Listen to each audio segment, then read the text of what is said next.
PPC,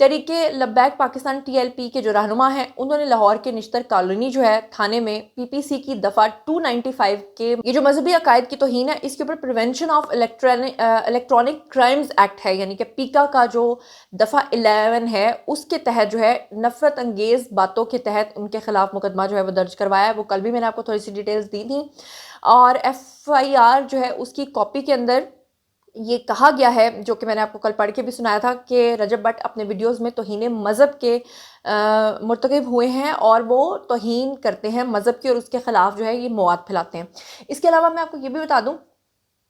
کہ دیکھیں ہم سب مسلمان ہیں, ہم سب کلمہ گو ہیں, ہر ایک کا اپنا اپنا نیریٹو ہو سکتا ہے, ہر ایک کا اپنا اپنا فرقہ ہو سکتا ہے, اپنا اپنا فقہ ہو سکتا ہے. رجب بٹ جو ہے وہ اہل تشیع فقہ سے ہیں لیکن اس کا مطلب یہ نہیں ہے کہ اب آپ FIR کے اندر یہ کہہ دیں کہ آپ خلفائے راشدین کی بھی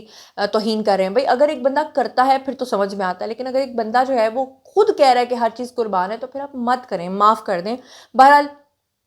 درخواست گزار جو ہے جس نے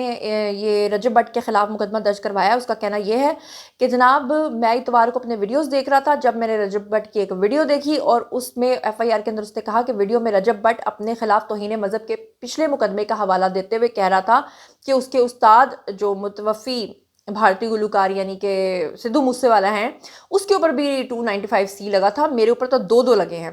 تو اب سدھو موسے والا تو سکھ تھا, اس کے اوپر تو چلو جی لگ سکتا تھا, لیکن ایک مسلمان ہو کر وہ اس طرح کی بے وقوفی کیسے کر گیا یہ میری سمجھ سے باہر ہے. بہرحال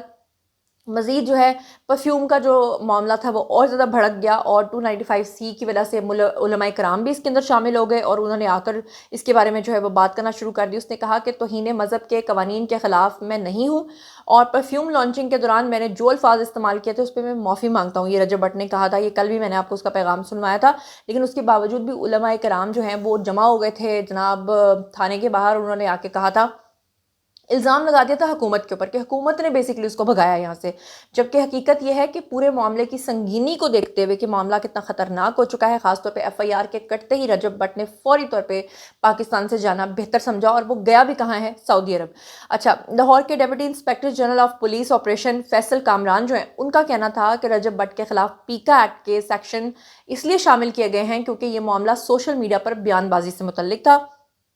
اور ان کا مزید یہ کہنا تھا کہ رجب بٹ اس وقت عمرہ ادا کرنے کے لیے سعودی عرب میں موجود ہے اور وطن واپسی پر انہیں گرفتار کر لیا جائے گا. تو ایک بندہ اب سعودی عرب سے پاکستان آئے گا یا نہیں آئے گا, وہ کہاں کو چلا جائے گا,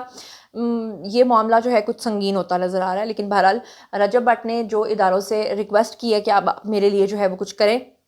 تو اداروں کو اس بارے میں ضرور دیکھنا اور سوچنا چاہیے. اچھا, اس کے ساتھ ہی آپ کو میں ایک اور بڑی اہم خبر دے رہی ہوں, اور آپ کو پتہ ہے کہ پچھلے کافی دنوں سے کچھ واقعات میں نے آپ کو رپورٹ کیے تھے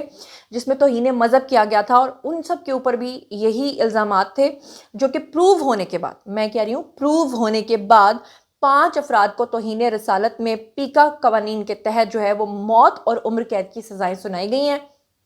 یہ جو 5 افراد ہیں یہ کون کون ہیں اور ان کی کیا ڈیٹیلز ہیں آپ کے ساتھ میں شیئر کر لیتی ہوں. بلکہ آپ کو یاد ہوگا کہ توہین مذہب کا ایک کیس میں نے آپ کے ساتھ شیئر کیا تھا پچھلے سال, ابھی تک لوگ مجھ سے اس کے بارے میں پوچھتے ہیں. آپ کو یاد ہوگا کہ ایک خاتون تھی نعوذ باللہ, اس نے جو ہے وہ نعوذ باللہ نبوت کا دعویٰ کر دیا تھا. مطلب یہ ہو نہیں سکتا کہ کوئی عورت اس طرح کا دعویٰ کرے, لیکن اس نے کیا تھا. تو اس کو آپ کو یاد ہے کہ ادارے اٹھا کے لے گئے تھے اور اس کے بعد سے لے کر اب تک اس کے بارے میں کوئی خبر نہیں ہے. تو یہ اسی طرح کے 5 کیسز تھے جو مختلف اوقات میں وقتاً فوقتاً میں آپ کو آگاہ کرتی رہی ہوں, اور اب میں نے آپ سے پرومس کیا ہوا تھا کہ جب اس میں فردر ڈیولپمنٹ ہوگی تو میں آپ کو اس سے آگاہ کروں گی. اب جناب سن لیجئے گا,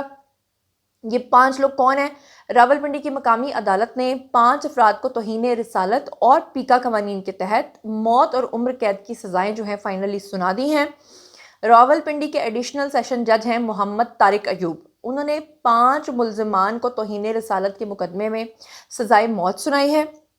کچھ کو عمر قید دی ہے اور مجموعی طور پہ 100 سال کی, جن لوگوں کو عمر قید ہوئی ہے ان کو 100 سال کی قید سنائی گئی ہے. اب یہ جو ملزمان ہیں ان کے نام بھی آپ سن لیں کہ کیا کیا ہیں. تو اس میں ملزمان میں ایک ہے جی محمد ارسلان, نام دیکھیں, نام کے شروع میں محمد لگا ہوا ہے اور یہ بندہ جو ہے یہ مرتکب قرار پایا ہے توہین رسالت کا. اور دوسرا ہے جی علی عباس, ٹھیک ہے. تیسرا ہے جی فیصل ریحان.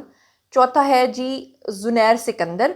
اور 5واں ہے جی خرم افضال. ان سب کو سزائیں جو ہیں وہ فائنلی سنا دی گئی ہیں. ملزمان کے اوپر جو دفعات لگائی گئی ہیں اس میں دفعہ 295C جس میں سزائے موت دی گئی ہے, 295B جس میں عمر قید سنائی گئی ہے جو 100 سال سے زائد ہے، اور 295A جس میں 10 سال کی سزا جو ہے وہ سنائی گئی ہے۔ ساتھ میں ان کو 1,00,000 روپے کا جرمانہ بھی ہوا ہے، اور ملزمان کو دفعہ 298A میں بھی 3 سال کی قید سنائی گئی ہے، 1,00,000 روپے جرمانہ، اور پیکا آرڈیننس میں 7 سال کی قید اور 1,00,000 روپے جرمانہ جو ہے وہ ان کو کیا گیا ہے، اور ان پانچوں کو تو جناب بھگتا دیا گیا ہے، لیکن اب ادارے یہ کہہ رہے ہیں کہ پیکا ایکٹ کے تحت یہی 295A اور یہی 295C جو ہے وہ رجب بٹ کے اوپر بھی لگی ہوئی ہے، اور ان کو بھی پاکستان آنے پہ گرفتار کر لیا جائے گا، جو کہ مجھے لگتا ہے کہ رجب بٹ والا معاملہ جو ہے وہ اس طرح کے معاملات سے بالکل ڈیفرنٹ ہے۔ اس کو انٹیلیجنٹ ہو کے ذرا سوچنے کی ضرورت ہے، مطلب یہ اس طرح کا معاملہ نہیں ہے جیسے یہ 5 کا ہے، لیکن اس وقت معاملہ بڑا گرم ہے اور سب اس کے پیچھے پڑے ہوئے ہیں، تو پتہ نہیں اب اس کا کیا انجام نکلتا ہے۔ بہرحال اگر وہ سچا ہے اور اس کی نیت میں ایسی کوئی بات نہیں تھی تو ہم کون ہوتے ہیں بطور انسان کسی کی نیت کو جج کرنے والے؟ اس کا فیصلہ اللہ کے سپرد کرنا چاہیے۔ بہرحال یہ تھی اب تک کی ڈیٹیلز، جیسے جیسے فردر اس میں ڈیولپمنٹ ہوگی تو آپ کو آگاہ کروں گی۔ اسی کے ساتھ مجھے دیجیے اجازت، اپنا بہت بہت خیال رکھیے گا، اللہ نگہبان۔